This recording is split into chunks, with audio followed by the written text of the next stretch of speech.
So there's horror, there's Japanese horror, and then there's the horror Japanese historical drama that freaked William Friedkin the fuck out, which was 1964's Kaneto Shindo's directed Onibaba. You recommended this film.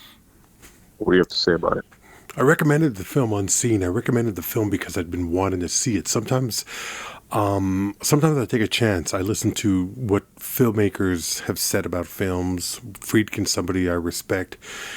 Onibaba is a film that Willem Dafoe had a fascination with back in the mid-1990s. He actually purchased the rights for a remake, but couldn't figure out how to translate the material into a setting that he could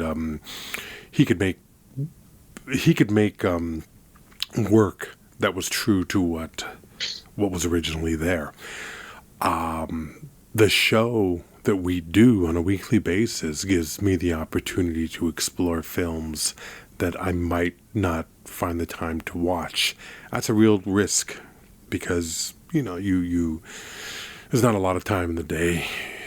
40-hour a week job doesn't leave a whole lot of wiggle room for entertainment, but you take a chance. And Onibaba was a film that I just wanted to see. I wanted an excuse to watch it, and I figured with the critical pedigree that it had, we wouldn't be disappointed. I got to say, I'm not disappointed. It was strange. As I was watching it, I was kind of waiting for more to happen, and I was getting more and more tense, and I was like, well, what's happening? What's going to happen? I thought this was a ghost story, and this is turning into something that's very different.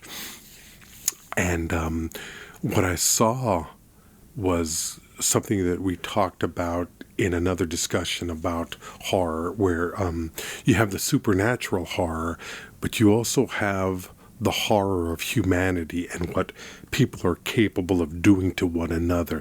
And that is what speaks volumes in this film, this relationship between a mother-in-law, her daughter, and a man that comes back from being conscripted into war. And there's a gaslighting element to this film that I found fascinating. The black and white photography, the cinemascope framing, this tall grass that consumes the frame and is with you at almost every aspect of the movie. I'm gonna have to go back to it.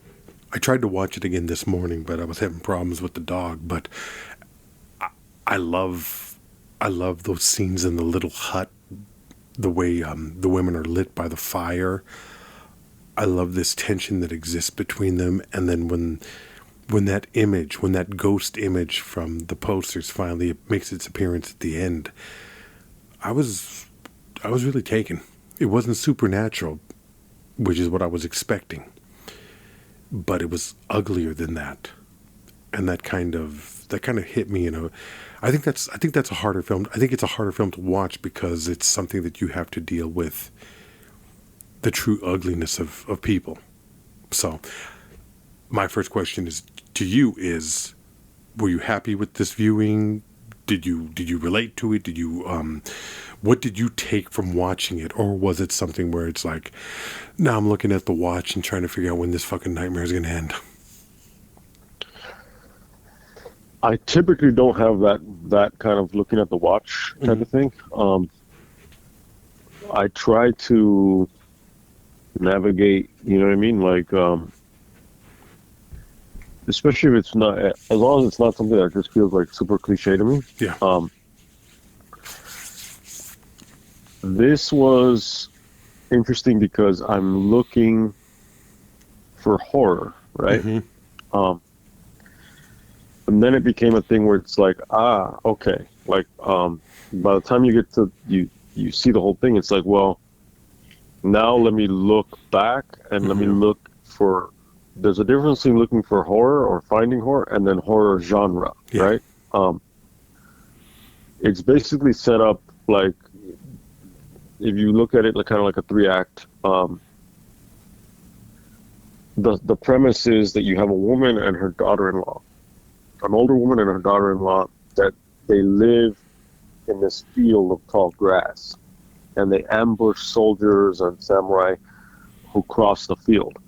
They lure them into falling down a pit, like an old well or a pit, and they kill them. They steal their shit, and then they sell all their stuff to survive, so they can survive. Yeah.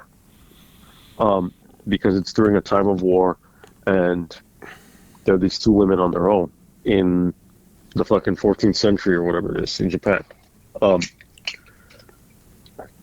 So life is hard, and as two women on their own, their life is hard. So it's this kind of like kill or be killed environment that they live in. And you accept that, and you move on. That's the first part. Now, going back to the film and watching scenes again, I'm just like, it's, at least for me, it was crazy how easy it was for me to just kind of like accept that they're because of the fact that they're doing it for survival. It was easy for me to just think of them and not think of them as killers, even though that's, you can say that that's what they are. Obviously, they are that. But to not really like judge them or like have any kind of like moral stance on them. But it's like already there are these like predatory beings in this field. They're almost like spiders. That these flies wander into their web and are killed. Then, so that happens. They're doing that.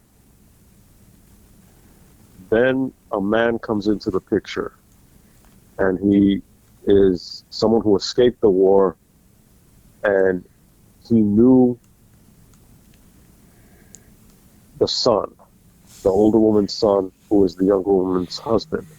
And he says, well, we escaped the war, we basically deserted, and your son and husband, respectively, to each of you, is dead. He was killed. But now there's this third person there. And that's in the second part of the film. That's when that really throws a wrench in it, because now it's like the whole dynamic is upended. Killing people has got something's wrong. Has gone wrong. There's a scene where these two soldiers or two guys are fighting, and they end up in the water. And then there's a shot of their eyes, the women. I love that. And the guy. But you saw that? I noticed that. Yeah. Women, yeah. And it's just like, that's fucking like. But you kind of have to watch the whole film and then go back. I'm like, oh shit, this is like The Hills Have Eyes, but it's like the field has eyes. And it's also, again, I'm at this point looking for a horror genre in this film, and it's in there, but it's just not. I don't think it's not a horror film. No. It has horror elements, but in that sense, it's like a horror drama, time period piece. But in that second act, there develops a love triangle where the daughter-in-law and this man, they start to rendezvous at night and have sex. And the mother-in-law is fucking pissed, but not only is she pissed because it's like her son's wife or widow now, but then she also gets jealous. So then she wants to control the situation, and then she offers herself to the guy, and she's rejected. I don't know if it's so much jealous as it is I think there is an aspect of that. There's an aspect, maybe there's an aspect of it, but the overriding emotion for me was the fear that she would no longer be able to survive in the world. For sure. Because, you know, she says at one point, I can't kill samurai by myself. I can't kill soldiers by myself. Right. She realizes her limitations and the fact that she's an older woman now. And it's really interesting. The director, he plays them off each other. She was a 45-year-old actress, Nobuko Oshida, I think her name, but I can't remember, Nobuko.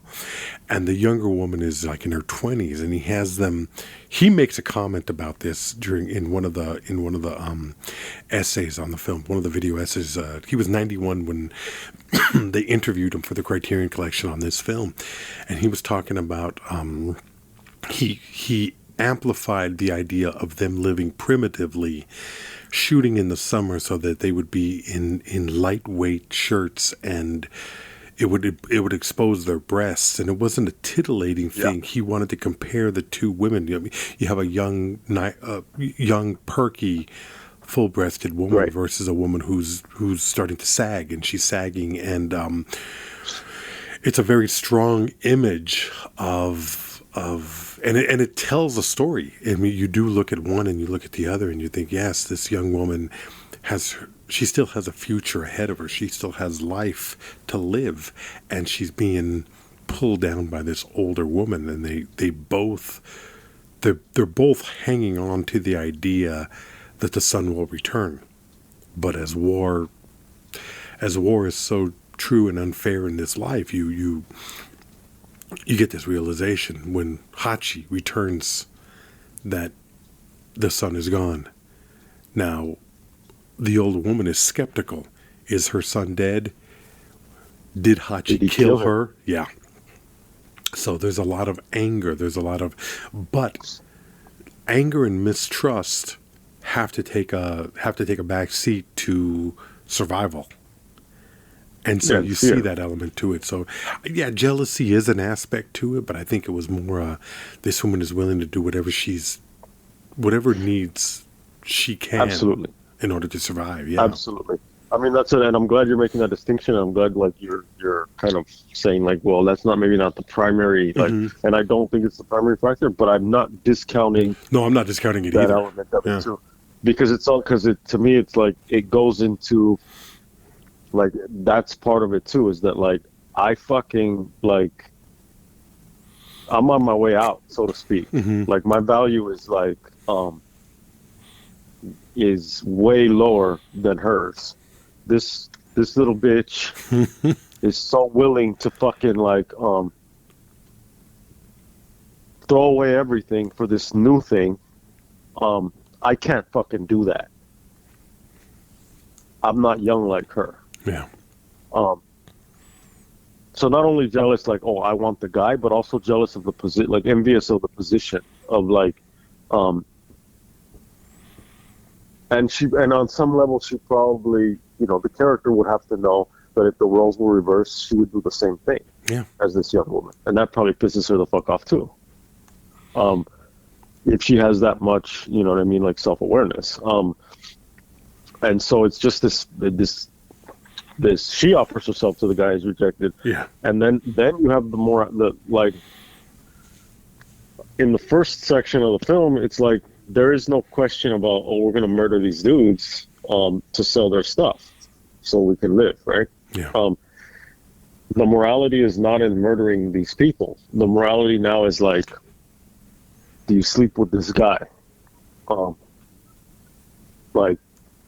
do you betray your dead husband? You know what I mean? And his memory, or whatever that means.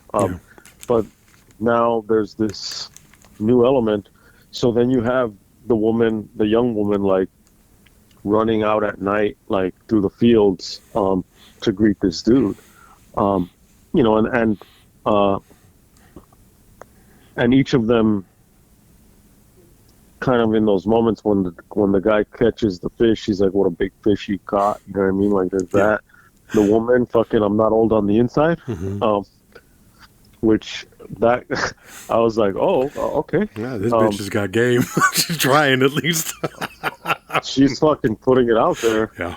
And then to also, I don't think that I can remember if I've seen it again. It's not coming to mind, but to see a mid 60s Japanese historical drama with women with bare breasts as much as this film had. And I was kind of shocked by that as well. I was like, wow, this is not Kurosawa. I mean, that's one of the things that jumped out at me. This is not the Japanese film industry is a lot more, I guess, progressive than I imagined it would have been, because this is something that got made. And I just don't see this in any of the other filmmakers of that time. This is more like a 70s kind of thing. And even those films, the thing about this is that this is not gratuitous. The sex scenes in this are not played up as titillating or in any way trying to be exciting in a pornographic way or and which, if they were, whatever, that's fine. But no, but it's not. Yeah. But it's different because what I think the point that I'm,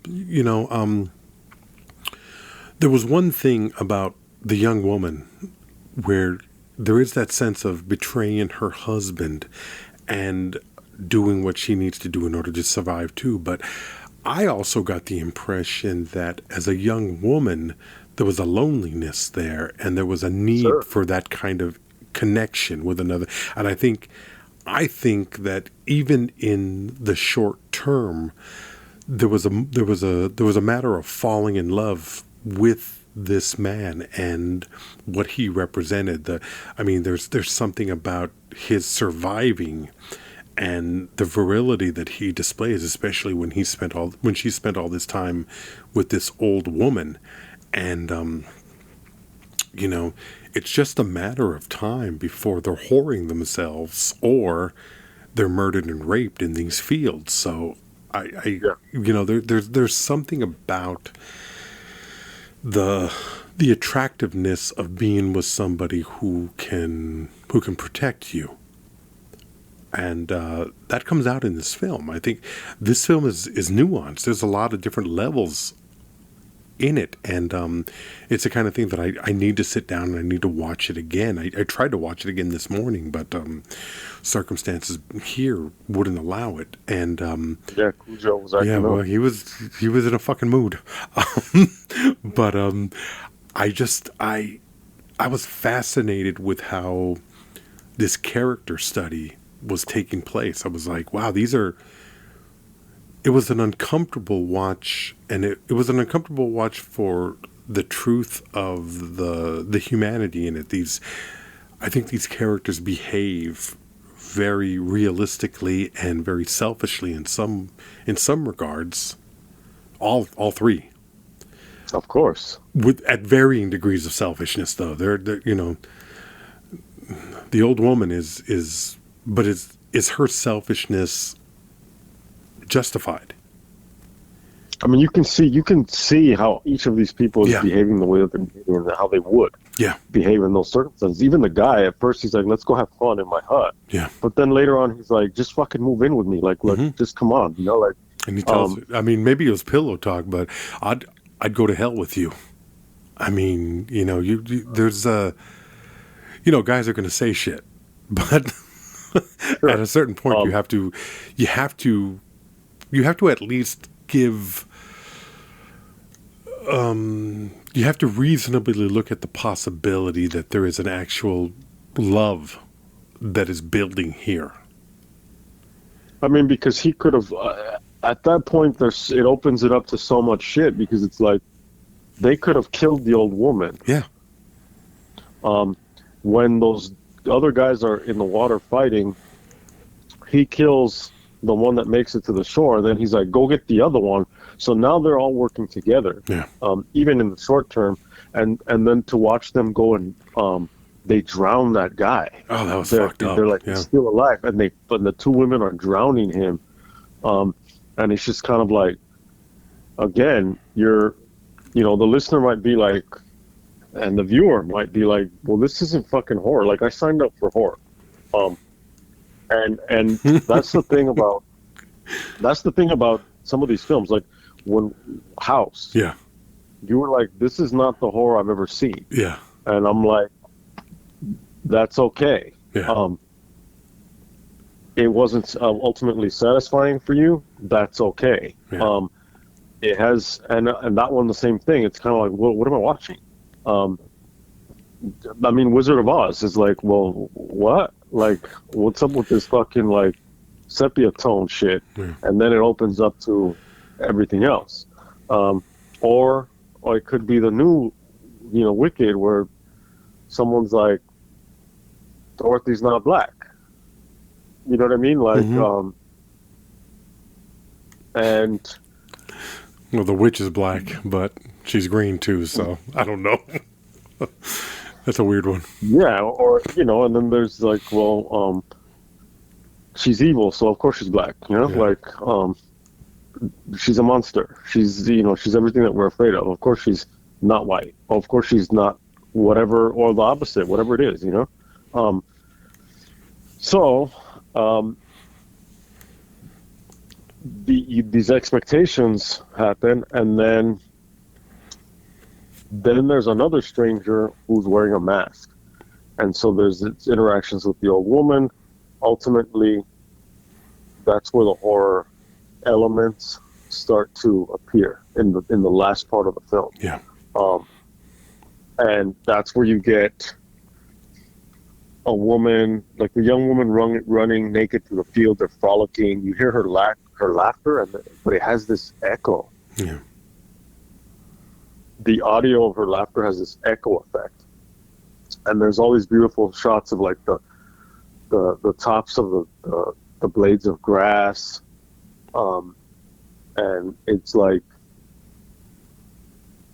we've been trained in cinema where if you see, a lot of times if you see within a certain, the way it's shot, if you see a woman running, it's like, well, is she being chased? Yeah. If you see a woman laughing and running, it's like, is she going to fall? Is something going to happen? What's she going to? What's she coming from, right? All these questions that these images elicit these questions. The sound already sounds fucked up. At one point, the man is chasing her, and there are birds scattering and all that, but they're laughing. And it's like, okay. But then if you know that there's supposed to be some horror element, and you already know that there's sex involved, you know that, like, okay, maybe because of slasher influence, it's like, well, and obviously, like, this is not something built into their cultural vocabulary of cinema in the 60s for Japan, in a historical drama, but for if it's an American audience or an audience who grew up on American films of the 80s, you're gonna have that. There has to be this puritanical fucking Protestant thing where it's like, well, yeah, we're gonna. I mean, this is like suits not completely Protestant because we are gonna show breasts. We're gonna show it, but then they're gonna get punished. Yeah. This promiscuous woman's gonna die. Has to. Deserves to. Has to. She has to die somehow. And that's what they say. Yeah. And the innocent one is the final one. It's never like. It's never the so-called like slut that fucking, or if it is, like, remind me. It's not the fucking slut that's like, you guys are all stupid. Like, I know, I'm street smart. I'm the one who's gonna live. Like, you morons are gonna fucking die, and like your school books are gonna be covered in blood. No, it's the so-called slut that dies. Has to be punished. Yeah. So then there's a moment where she leaves the hut to go, because she always goes to the guy's hut at night, and this fucking specter wearing the mask of the man who had greeted the old woman, and he had asked her to guide him out of the field. She ultimately tricked his ass, fucking dropped him in the pit. Yeah, and now he's returned. His ghost has returned. Something has returned, and this thing is haunting this woman. and it's like an externalized form of guilt. But at the same time, is it guilt, or what is it, right? What's happening with this thing? And supposedly that image was an inspiration for Pazuzu, for William Friedkin in The Exorcist. Yeah. And so it's a subliminal shot that's in. I think when they focus on Reagan, or is it when they focus on the priest that you see that? I gotta go back to that. Fuck. Now that I saw it, I don't think it's to me, it doesn't look like that quick, like, flash shot that's like on the refrigerator on the wall or whatever, that like is like the white face. Yeah. To me, it just looks more like the statue of Pazuzu. Yeah. Okay. And that's the image, with the wings and all. That's what I get, like, from that statue that he first sees in Iraq. I really think that there was something that Friedkin flashes a shot on the young priest's face. On Reagan. Was it Reagan or the priest? I can't remember. When there's a transference, and Father what is his name, jumps out of the window. I mean, to be honest, there's so much shit going on in that last half hour of that movie that it's just like yeah, exactly. I mean, obviously more, but yeah, there's a scene where there's a shot where Reagan is loose from the straps, and she's like backlit. Yeah.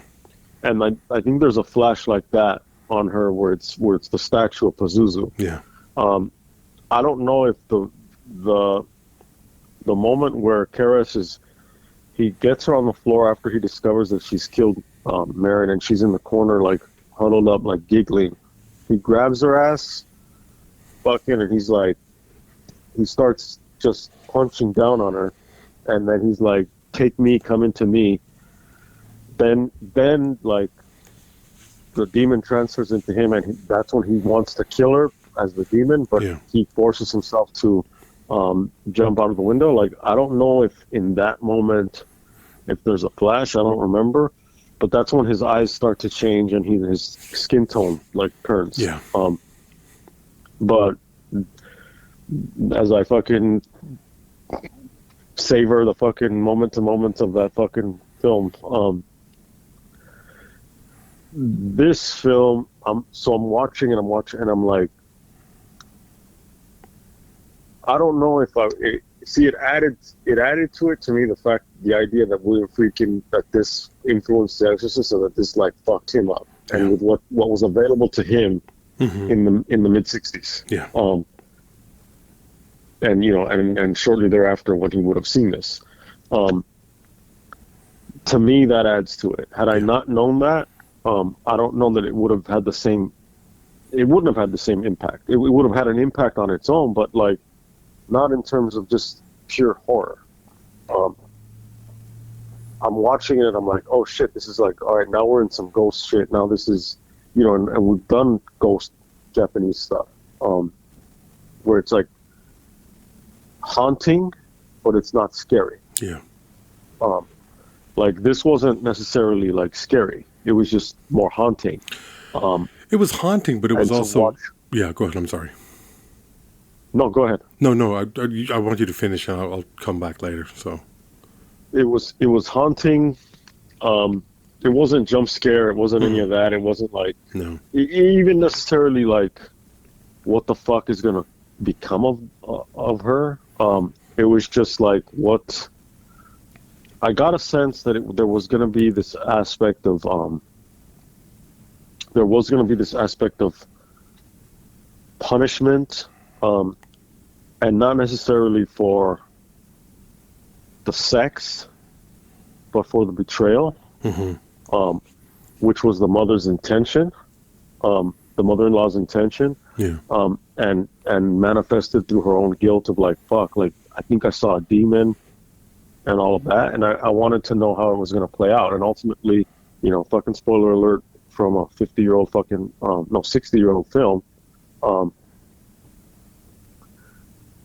it's the woman.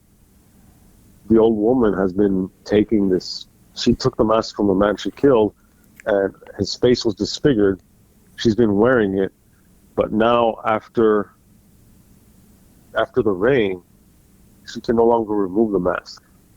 It's fused to her face. So then the daughter-in-law... That's right, it was the rain, yeah. Goddamn. So the daughter-in-law, one day rain's going to come. The daughter-in-law is scared, but she's like, you fucking bitch, like, you fucking scared me. And she's like, please help me take this off. I can't take it off. She's like, all right, I'm going to help you. I'm going to fucking crack your head with a mallet in order to take it off.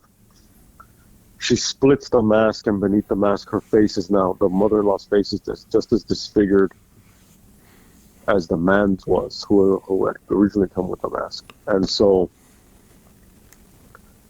now it's that. And what does that mean, right? Yeah. And I mean, it's the war. It's the horrors of war. War is monstrous. War, the effects of war are monstrous. Survivors are regardless, they're all scarred, they're all haunted, all of that comes through. Then there's this final chase scene where she's like, I'm not a monster, but she's chasing her like a monster. And you get this interesting ending where it's like, it comes back to the pit and what happens with the pit. And they both know that area like the back of their fucking hand. That's their kill spot. That's their home. That's their web. And just to fuck with you guys, we're not going to give you the last exact ending. No. You can look it up or not or whatever. I mean, I recommend seeing the movie. It's not, as long as you go into it with the idea that, or the understanding, or you can go into it completely blind like we did. I didn't know what we were going to see. I didn't know. I really thought I was going to see a ghost story. I thought this was going to be like. There were two films that I could have chose from. This one and a movie called Kuroneko, I think it is. And Kuroneko is about women who kill samurai. So we'll do that one next year, I think. But both of these films, I think, were referenced in a film we watched last year for the Halloween episode about folktales and horror in folktales. That's where we decided to watch The Wicker Man. And do you remember that? Do you remember that? What the hell was the name of that movie? Something. It had a really crazy dark title. You can go back to October of 2023, and you'll hear that episode. That was a really fun episode. But one of the films they referenced was Onibaba, and I think they referenced Kuroneko as well. And I got those two films mixed up. Both of them are on my shelf. I wanted to watch both of them, but this is the one that I chose. I think Woodlands Dark and Days Bewitched. Woodlands Dark and Days Bewitched. A lot of fun. Great documentary if you get a chance. Or at least I thought it was a great documentary, but I love cinematic documentaries, documentaries about cinema and the whole, what they entail. But this was, for me, I thought I was going to see, and this is the mistake of going in thinking about something without really knowing, letting the thought process take over, letting the imagination take over of whatever the experience is going to be. So watching this film, I thought it was going to be a ghost story. And then when I realized what it was, it's much darker, because a ghost story, you can be dismissive of. You can watch Poltergeist and watch it and think, yeah, what if the spirit does still exist after the life has ended? What if you did build a community on top of a graveyard that was never properly exhumed? What kind of, and that goes into elements of spirituality and religion and your ideas of the soul and all of that. But this was different for me. This was a lot more disturbing to me, because as much of a cynic as I am, and I claim to be, as much of you can't fucking surprise me, you can't shock me, you can't disappoint me kind of attitude that I like to have, to see it played out in front of you, the hopelessness of a situation and the lengths that people will go for personal survival, even if it means sacrificing somebody else's nature. Because basically what this film becomes is gaslighting. This is, the old Ingrid Bergman, Charles Boyer film from the 1930s. That's what's happening well, here, yeah, because there's some noir in there. You know what I mean? Like, it just, whether you... I cut you off, but it's basically part of the beauty of this film, I think, is to be a film nerd. Mm-hmm. Because then you can draw from it what you will, but you can also tag shit onto it. Mm-hmm. And that's really why for the horror season, it's like, it's a fucking historical drama, but with horror elements at the last half an hour or whatever it is. And just for those, like, watch the film, think about it however you want, and then go back and watch the last half hour again, just to see the chase scenes, just to see the beautifully done ghost too. Images, because it's part of that canon. It uses that vocabulary, which is just built into our psyche. Is like shit coming out of the dark, shit running after you. That's horror. That's from being a little kid to the day you die, But think of it in this regards, and because this is the way I approach the film, it's almost as if we're watching one movie and the people in the movie are experiencing something different. It's like they're in a different movie. The young woman imagines that she is being attacked by a ghost. She feels the guilt over betraying her husband, and this is overwhelming to her. This is, this is a young woman. She's naive to a degree, and she's unsure of her actions. It's almost as if it's the level of Catholic guilt that a lot of us were brought up in being disgusted with whatever lustful feelings that you might have, whatever feelings of companionship that you desire, as well as those sexual yearnings and the punishment that you will experience.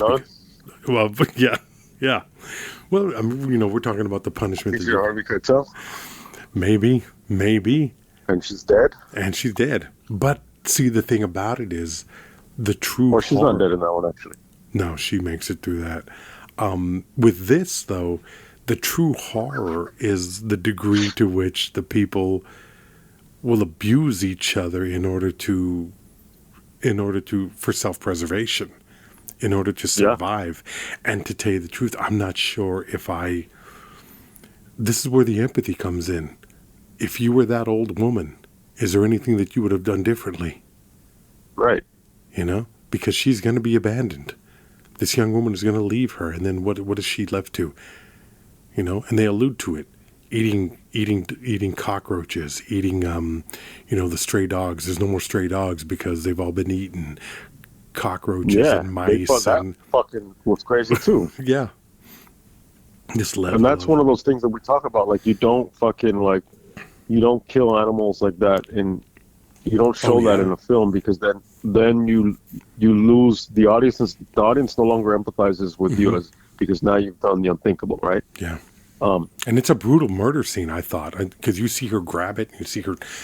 I mean, I don't think she actually. I think they faked it. Obviously, well, you can't be sure if they faked it or not, but it looks like she grabs something and throws it.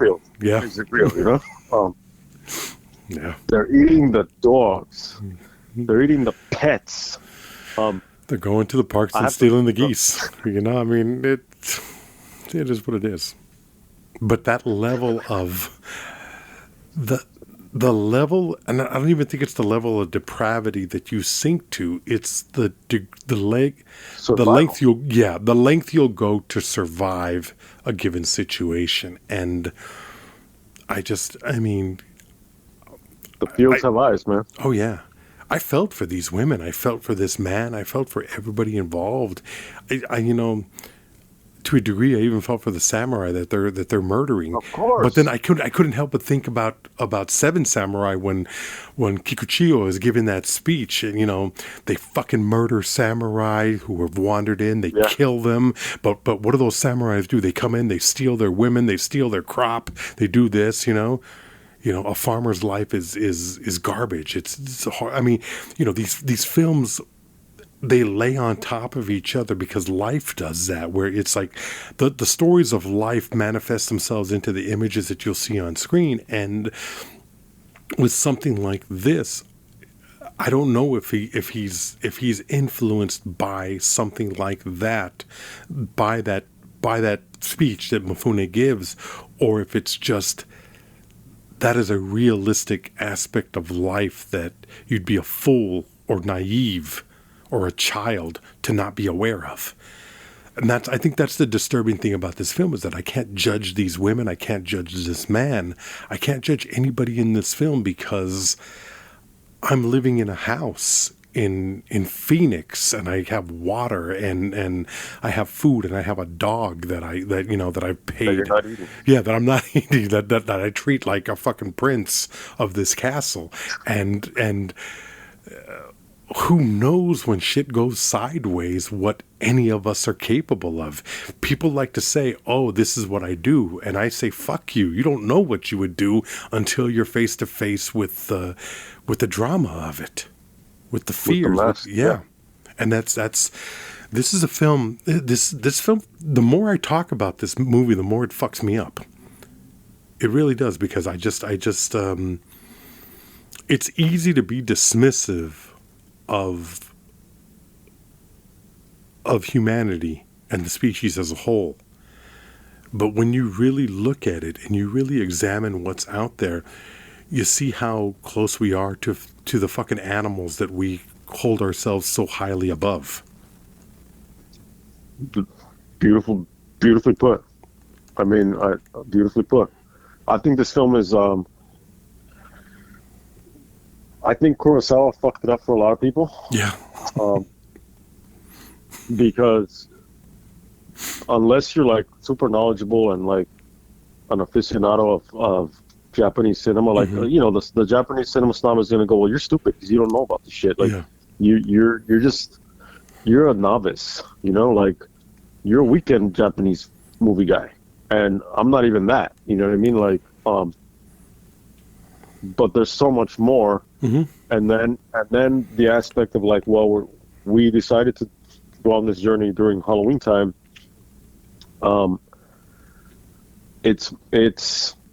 We're gonna have a conversation in the future, but again, I'm fucking with the timelines. John Connor. Mm-hmm. We're gonna talk about Stephen King and Stephen King being more than horror. This is one of those films that's, I wouldn't say it's more than horror because it's not primarily horror, but it's more than drama into horror. And when drama becomes fucking horror, that's what it is. And it's going to be all the shit we talked about. Mm-hmm. Plus, again, watch the fucking thing and then look at the last half hour or whatever it is again of just those images and just enjoy the horror stuff that they evoke and the screaming and the the scream queen shit and a chick running through the fields and then two women chasing each other, and I'm not a monster, but it's like, but you're chasing me, yeah. But also your actions. Absolutely. Yeah. And who's the monster and who's haunting whom?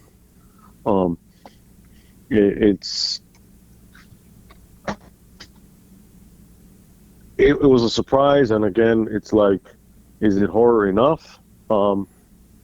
If that's what you're looking for, no, it's not horror enough, but it's more than the horror you're looking for, probably. Yeah, I think it's more of the horror that you don't want to admit about yourself and the people around you.